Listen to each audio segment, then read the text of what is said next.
I feel that my life is a perfect example. The man behind me hasn't been able to breathe on his own since 1952. But that hasn't stopped him from living a great life. Keep watching. You'll see what I mean. Hello.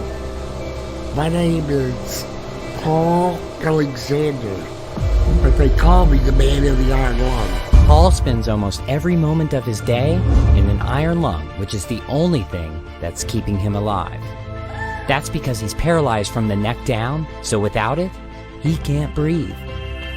The machine helps him breathe by using negative pressure to take air into his lungs.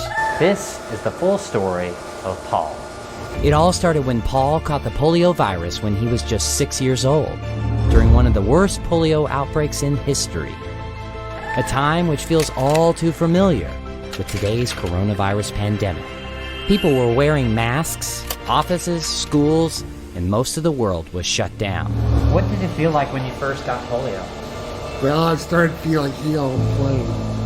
I ran inside to get Mom, and she turned and looked at me, and she said, "Oh my God, not my son." Over the next 5 days, I lost everything. The ability to move, my legs would not hold me up, and then I couldn't breathe. He was at home under the care of his mom and dad, and they realized he wasn't breathing. They rushed him to the hospital, and the emergency room physician examined him and pronounced him dead. Sometime later, another doctor came through and picked me up, according to my mother, and ran upstairs with me, performed a tracheotomy, and put me in the iron lung. This would make anyone feel like giving up, but just wait. You'll see that that isn't the case.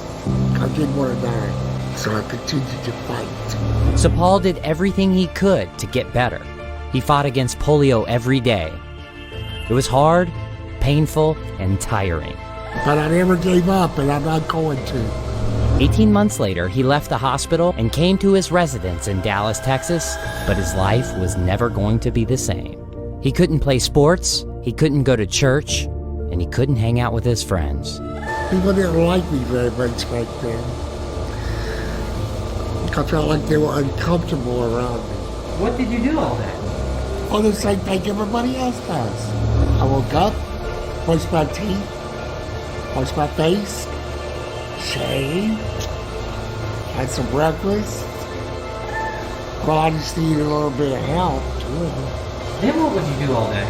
Well, I would read or study something, paint a picture or do some drawing. I hated just watching TV. Paul worked hard to graduate with honors from high school, but I did not get into college.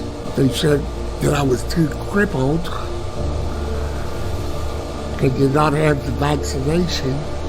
he didn't accept that.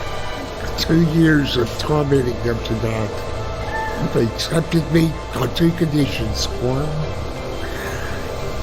that I take the polio vaccine. And 2, that a fraternity would be responsible for me. Finally, something good happened. I wanted to be a lawyer for a long time. After years of hard work, Paul passed the bar and became a lawyer. And I was a pretty damn good one, too. But he didn't stop there. With the help of a pen attached to a stick, Paul wrote his own biography entirely with his mouth. So why write a book? To inspire thousands of people, just like you. No matter where you're from, or what your past is, or the challenges that you could be facing. You can truly do anything. You just got to set your mind to it and work hard. Paul, what's your dream?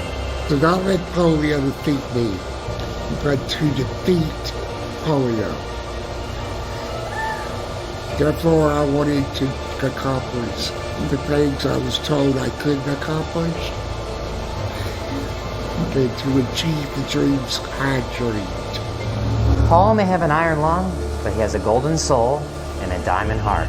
My story is an example of why your past or even disability does not have to define your future.